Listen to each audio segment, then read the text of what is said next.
بسم اللہ الرحمن الرحیم۔ حضرت لقمان حکیم نبی خدا حضرت ایوب علیہ السلام کے عزیز تھے اور یہ حضرت داؤد کے دور میں ہوئے تھے۔ آپ نے 4500 سال دنیا میں زندگی بسر کی ہے۔ آپ کو خدا نے علم و حکمت سے مالا مال اور بہرہ ور کیا تھا۔ آپ کا ذکر قرآن مجید میں نمایاں طور پر آیا ہے۔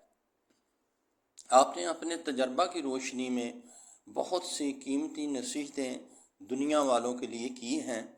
آپ نے اپنی نصیحتوں میں خاص طور سے اپنے بیٹے کو مخاطب رکھا ہے۔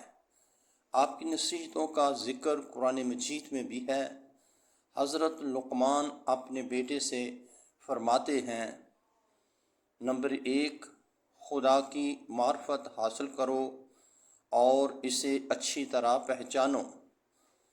نمبر 2، جو بات کسی سے کہو اس پر خود بھی عمل کرو۔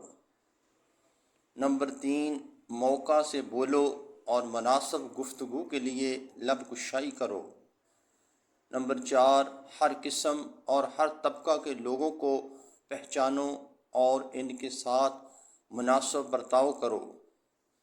نمبر 5، اپنا راز کسی پر عیاں مت کرو۔ نمبر 6، دوستوں کو مصیبت کے وقت آزماؤ۔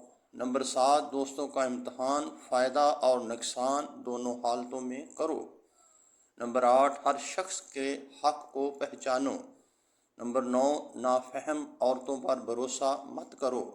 نمبر 10، عورتوں اور بچوں سے راز کی بات مت کرو۔